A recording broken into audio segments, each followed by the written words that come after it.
guys, it's Jen from over at worldofjencraft.com, and this is our card for today. So I decided to pull out the Myths and Magic DSP that I still had quite a bit of and sit down and play with it. And this is what I ended up coming up with. So this really super cute card using the DSP as my image. And I thought, well, as long as I'm doing that, I might as well go ahead and make a couple more using the same paper. And I thought they turned out so stinking cute. I just love these little chubby dragons. So unfortunately, and I probably should have looked before I put this project together, but the Myths and Magic DSP is no longer available. However, the glimmer paper is that coordinates with it, which is still a really fun paper. I just love the glimmer paper. So if you have already purchased this, here's an idea for you. If, like me, you got it and had no idea what to do with it. I struggled kind of with these larger images, and this is what I ended up coming up with.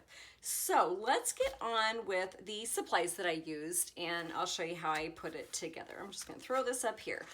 So I just use the Magical Mates Framelits dies.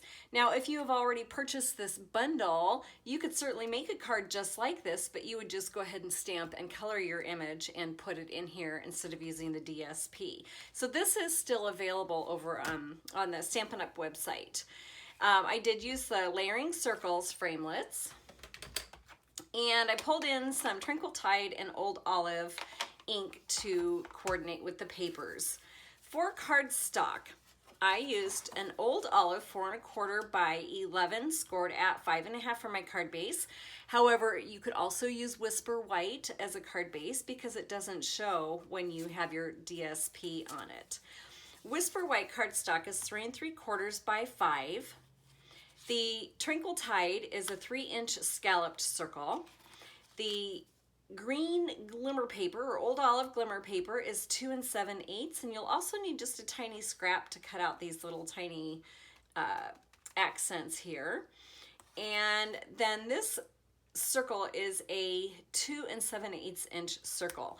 My original circle, and I guess I can get into this as I get going, was smaller than that. It was probably it was the 2 5/8, but I found that by using the larger circle, which I did with this one, this covers more, so when it's popped up, you don't see the edges of the circle, where on this card you actually see the edges of the circle through your little cutout. So, but either way, I had just already had my original one cut out.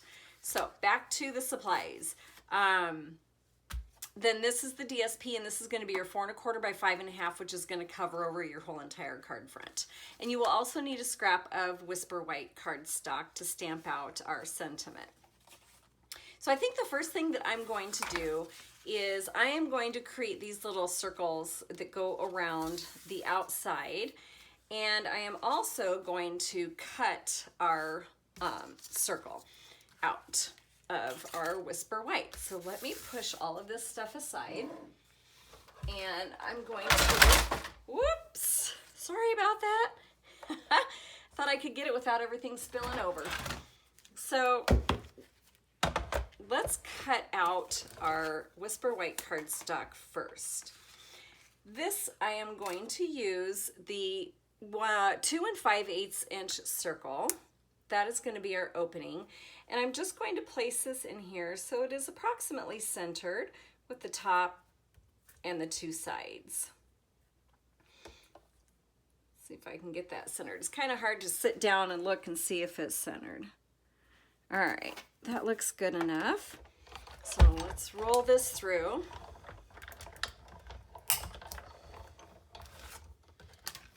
We're just going to set this one aside, but we're keeping our circle here. And the next thing I'm going to do is grab out our scalloped circle, and then taking the same 2 5/8 inch circle, we're just going to center that in the scallops and cut that out.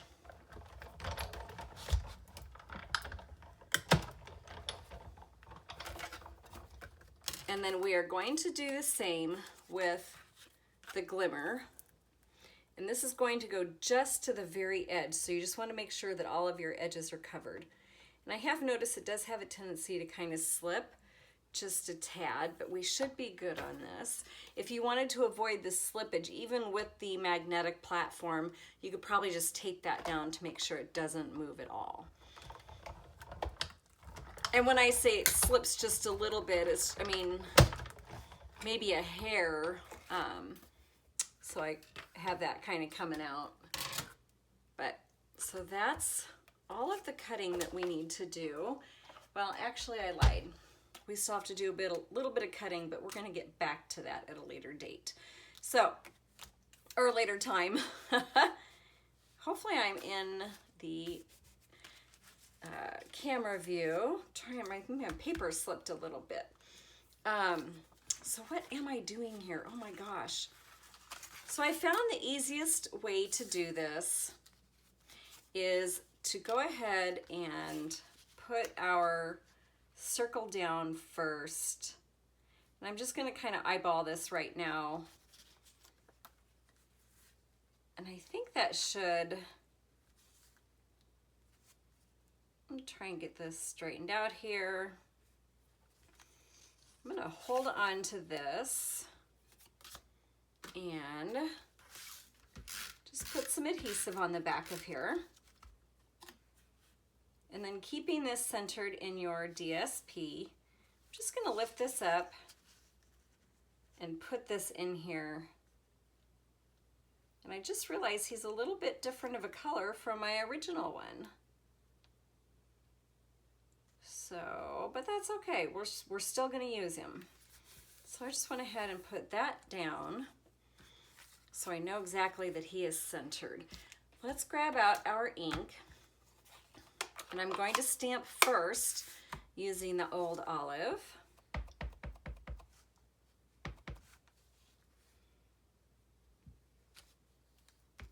And then I'm going to use this wonderful little chamois that will be available June 1st in the new catalog. So I know there's a lot of other companies who have had these out, and but I have not purchased one, so I was really super excited to get it. And look at that, like there's no transfer. The ink is, it's completely cleaned off on here, and I have rinsed this and washed it. It will stay stained, but that's okay as long as it takes my ink off. I have no issue with the color of it. All right, so the next thing I want to do is I'm going to go ahead and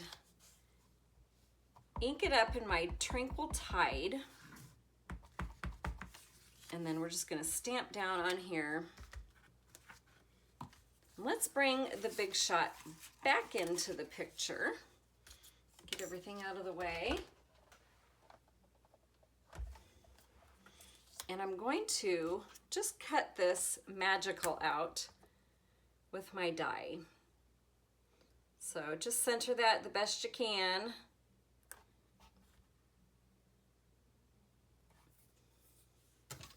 And then roll it through.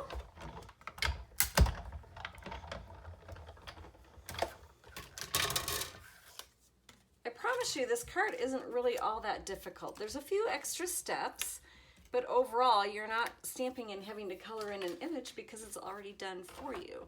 So using my leftover glimmer, I'm just going to go ahead and roll this through and cut out these little guys.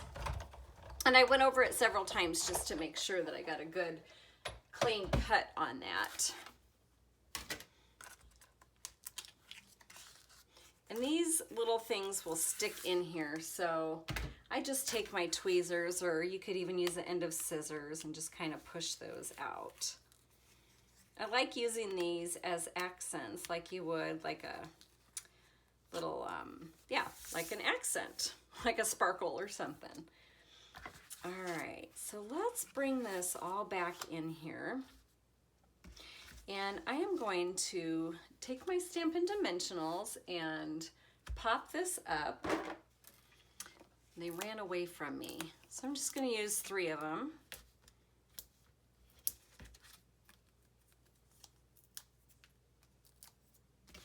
See if I can bring my card back in here.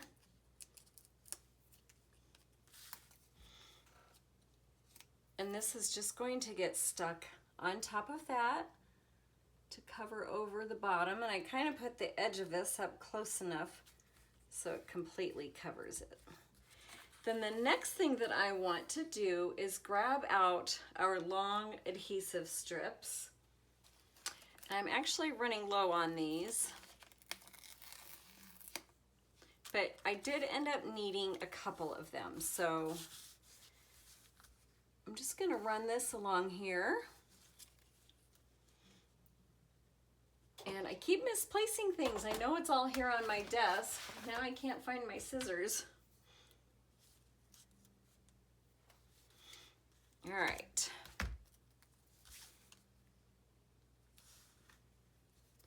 So this is just going to get all lined up along the edge here, trying to conserve what I have left of these.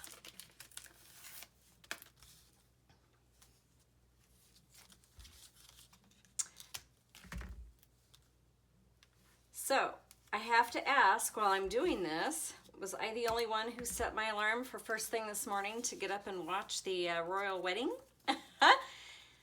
So I don't know why. I usually don't get into things like that, but you know, I couldn't help myself, so I set my alarm for 4 o'clock this morning so I'd make sure that I was up on time to be able to tune in for the wedding. And it's actually been going on in the background on my TV for a lot of the day, just kind of watching and listening a little bit. All right, so then this is going to get put on to the front.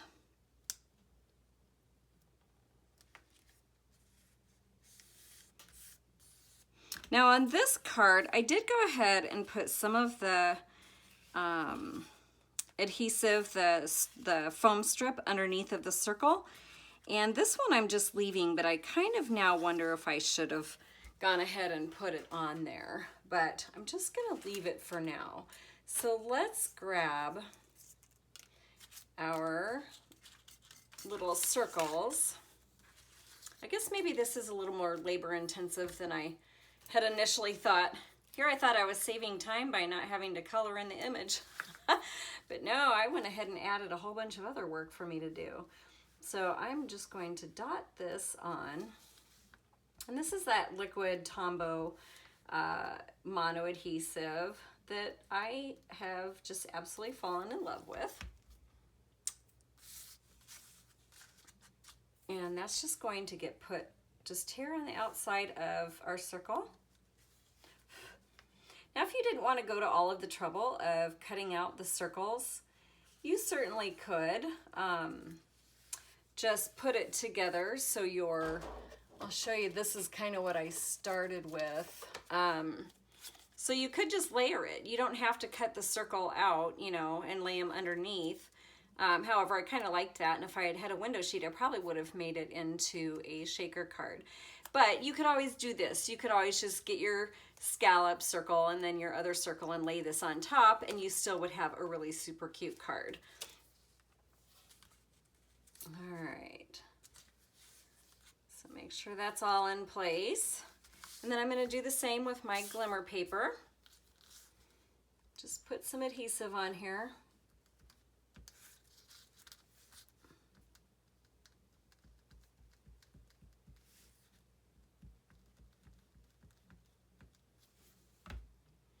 And that's just going to get laid directly on top of our scalloped circle. The one thing I like about this glue is it does have a little give, so you can stick it on and then move it around to where you want it before it actually takes hold. So there is that, and then not the very last thing, we still need to stick this on. I think as long as I have this glue out, I'm just going to go ahead and use that to adhere down onto my card base. So that's just going to get matched up and go directly on top. So you really won't see that card base underneath, which is why I think you could totally switch it out for a whisper white background if you wanted to, or a whisper white card base. And then the very last thing that I'm going to do is with my glue, I just created 3 little dots with my glue.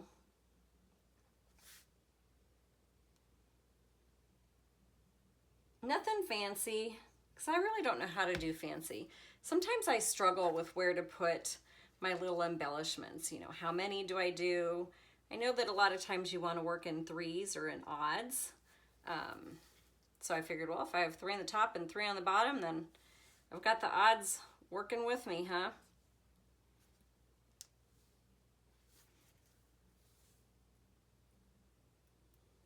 And I'm thinking I might be missing one of these already. So let me get that on there. And I only see 2 over here. Oh, there it is.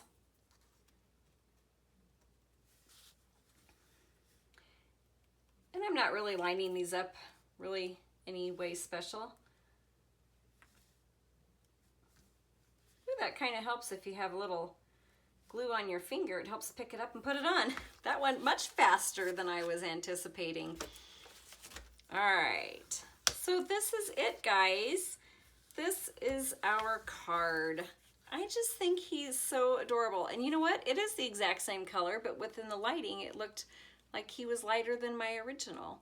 And oh, and I was going to tell you too, I ran out of this background paper, which is why I had to use this instead of the treed background paper. So yeah, there's that too. But I think both of them turned out just really stinking adorable. And I'll go ahead and bring these others back into the screen as well. So thank you guys so much for tuning in. I really do appreciate it. worldofjencraft.com, and I will have all of the dimensions in a printable, downloadable PDF format along with a supply list. You can shop on my website, jen.stampinup.net, if you so wish. And if you like what you see, make sure to subscribe to my channel to receive notifications as to when I post. So in order, I've just found this out, in order to receive the notifications of when I post, you need to click on the little bell. Otherwise, when I post, it won't email you or notify you that I have posted a new video. So I learned something new today. Thank you guys again. I really appreciate it, and I will talk to you later. Bye.